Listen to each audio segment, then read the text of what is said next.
Hello, this is Future Max after I finish the speech and everything. In the video, there's a bit of a weird transition from me being on top of a mountain to me being at home. Reason for that is because I tried to do the speech on top of the mountain, but my phone kept not recording the rest of the video, and it kept cutting because of the sun was overheating my phone, and then the sun went down, and so you couldn't see me at night, and so I figured I'd just do the rest of the speech at home. But I figure also to keep that part of the video in because just to show that I did it, and that, like, just to kind of help out the speech a little bit. So that's why that's still there. And I also got a video of the sun, or the moon going up over the city, turning it into nighttime. So that's a little kind of cool thing. You can watch at the end if you want. Yeah, other than that, enjoy. Thank you. Hello everyone, my name is Maxwell Michelson, and today the purpose of my speech is going to be to persuade you on why you should try hiking. I personally very much enjoy hiking. I've been hiking for about 2 years now, and first started hiking Lone Mountain, moved to Cheyenne Mountain, hiked around Red Rock, Mount Charleston, Calico Basin, as well as other various unnamed trails and mountains. To say the least, I have some experience in hiking. With the time that I've spent hiking, I've enjoyed pretty much all of it. And I believe you guys can enjoy your time hiking as well. When you're hiking, you're opening yourself up to a large sense of freedom and adventure, as well as a low cost and many health benefits that come with it. So, you know that feeling you get when you finally get your license and you're able to drive wherever you want, whenever you want? That feeling of freedom? Well, that feeling of freedom is there when you hike. You can go wherever you want, whenever you want, without anybody telling you that you can't. You can hike around you can't hike around Area 51, unfortunately, but maybe someday you will. You can hike from the Mexican border all the way to the Canadian border. That's called the PCT. It takes 4 months to complete and is 2,600 miles long. If you're not into the PCT, you can do the Trans-Canada Trail, totaling 15,000 miles, taking 2 years to complete. And if you're not into long, grueling hikes, you can hike Lone Mountain with only 1.2 miles and taking a little over 30 minutes to complete. And so hiking in Las Vegas is also very cheap. It doesn't cost a lot at all. But when assessing the pricing of hiking in Las Vegas, you must first look at where we are going to be hiking. As an example, we'll be using Calico Basin. Calico Basin has a $0 entrance fee, so no money there.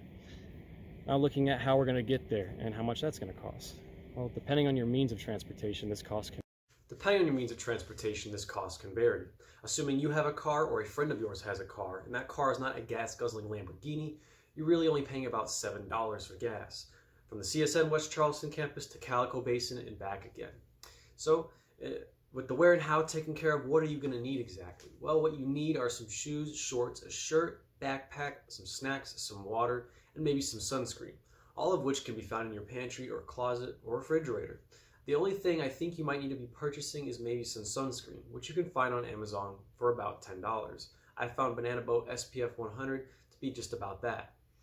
So with the totaling cost to go hiking at Calico Basin, it's an estimated $17. And with such a low price tag, it's just one reason to go hiking. Moving on to the health benefits of hiking. It comes with many health benefits, both mentally and physically. If your plan is to lose weight, you can hike for about an hour and lose an estimated 500 calories, though that number does change depending on the terrain that you're hiking in. And also hiking helps to increase creativity, helps to increase focus, as well as decision-making skills. Hiking also gets you outside in the sun generally, and when you're in the sun, you get vitamin D. Vitamin D is pretty important to your body's function, as well as helps to decrease the chances of cancer, depression, weight gain, heart failure. If you're somebody who doesn't really like the endurance part of hiking, but still want many of the health benefits that come with hiking, there's something similar. It's called Shinrin-yoku, or in Japanese, or forest bathing in English. And really all it is going out in nature and allowing your senses to take over and absorb your surroundings. So what you want to do is basically go in your car, drive away from the city, and go into nature. And you don't have to be in a forest, just be in nature, surrounded by it. And really all you do is you taste, touch, hear, and smell nature. When I say taste nature, I don't mean licking rocks and eating dirt. That's nasty. Don't be doing that. Just drink some water if you have some. So overall, hiking is pretty beneficial for your health. You'll hike up a mountain feeling like Carl Wiese, you'll come down feeling like Jimmy Neutron. I'm telling you, it's amazing. You should try it. And so I know listening to me talk about how great and fantastic hiking is makes you just want to hike it right now. But I know that there's some of you thinking, isn't it a little dangerous? And the answer is, it depends. If you're hiking Mount Everest by yourself in the middle of the night, yeah, it's kind of dangerous at that point. However, if you're at Calico Basin with a group of buddies in the broad daylight on a flat trail, no, you don't got nothing to worry about at all. So, but hiking can be dangerous, but that's why you follow 3 main safety hiking rules. Rule number 1 is going to be always hike with a group, and if not a group, at least one other person. The reason for this is in case anything were to happen, there is somebody who is able to get help, and if not get help, help you in some other way, whatever that may be. Rule number 2 is always tell somebody where you're going and about when you're going to be back home. This helps to greatly increase the chances of rescue, say anything were to happen to you. Rescuers will know where you were last going and about when you disappeared. Rule number 3 is always bring a cell phone. You bring it everywhere you go. You bring it to the bathroom. You bring it to the kitchen table. Just bring it with you when you go hiking too. It's actually surprising how much cell service you can receive in the surrounding mountains of Las Vegas. So if you're ever in trouble, just call up your babe 911. They'll get you situated real nice and quickly. So with that said, hiking isn't very dangerous, but it can be.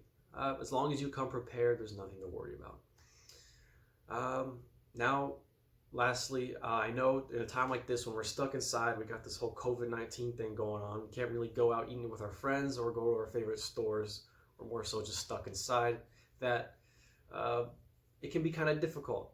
And so thankfully, hiking isn't maintained in any kind of way, generally, unless you're hiking at Red Rock. But for the most part, hiking doesn't require someone looking at it and monitoring it. So you can go out and hike a mountain right now, and you'll be completely safe from the virus. Almost guaranteed safe from the virus. I'm not going to guarantee that, but you'll be very safe for the most part, as long as you maintain a 6-foot distance from anybody. Also, don't hike Lone Mountain during sunset. On the weekends and Friday, because there's going to be so many people there. Just don't do it.